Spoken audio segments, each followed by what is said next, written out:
Well, here it is, the TicWatch Pro 3 Ultra. This is the Cellular 4G edition. Very good, not the GPS one, which has no 4G. Let's open it up. Let's open it. Let's go. How's this for a quality Ted's Tech unboxing? Very nice. Very nice. Yep.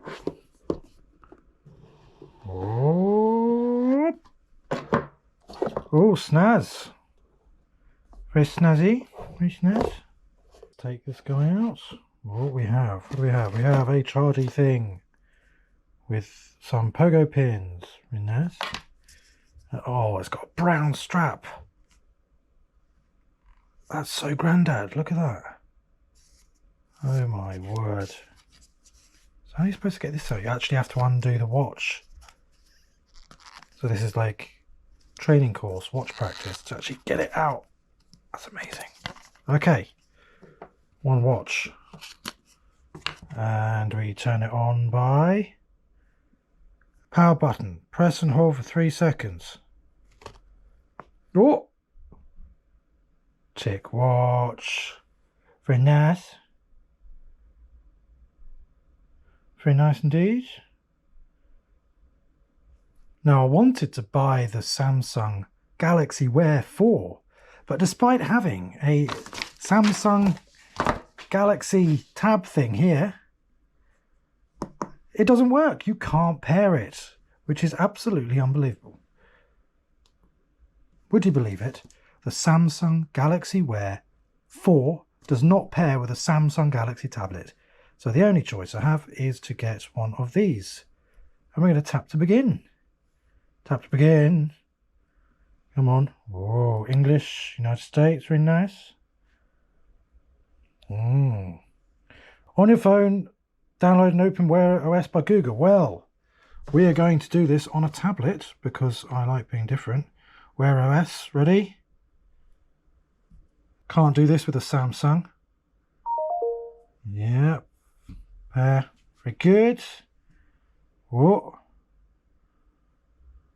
Getting your watch details. Continue setup on phone. Joke's on you, mate. It's a tablet, not a phone. I've got to get rid of this brown strap. This is just grandad stuff, but fine.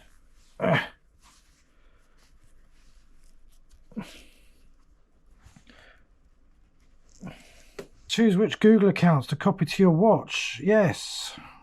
Thank you. Oh, right. Stay connected to Wi-Fi. Yeah. Connect. Chat with your friends. Don't really have any, but fine. Yes. Yes. Yes. Yes.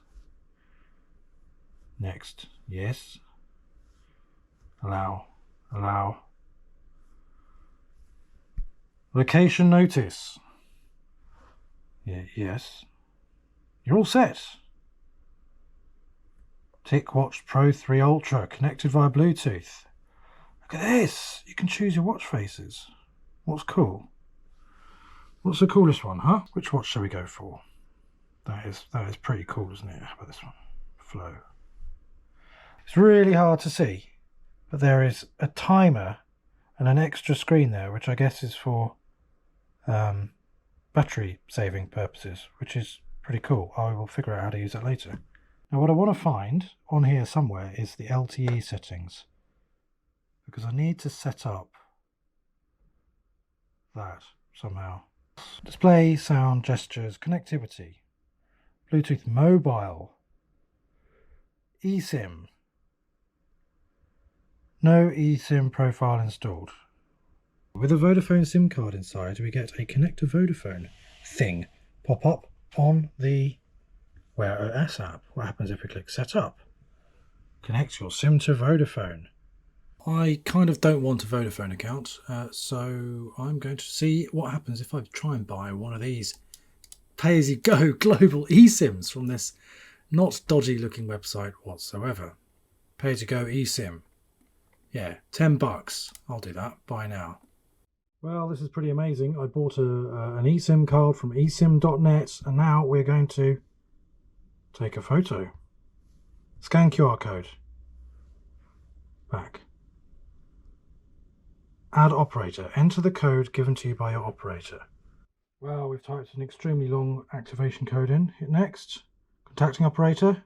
O2 UK. Okay, very good. On to warning level. Well, this data plan only has 1 gig on it, so we're going to go, let's do 500 meg and see how far that gets us. Sadly, my excitement was very short-lived, as this is what happens when you take your Vodafone SIM card out and restart the WatchOS app. See, look, Vodafone's on, lovely jubbly. Let's do a cheeky restart. Kill it, bye, let's go. And it's gone. There you go. With the Virgin SIM card, it's gone. And what this has also done is completely remove the eSIM profile from your watch. Even though I had it working with O2 UK, which is really, really disappointing. Sad. Not happy. Anyway, I'll get a couple of Vodafone SIM cards and then we'll go test this and try and buy a Tesco meal deal. I think that's a great idea, so don't forget to subscribe and you won't miss it.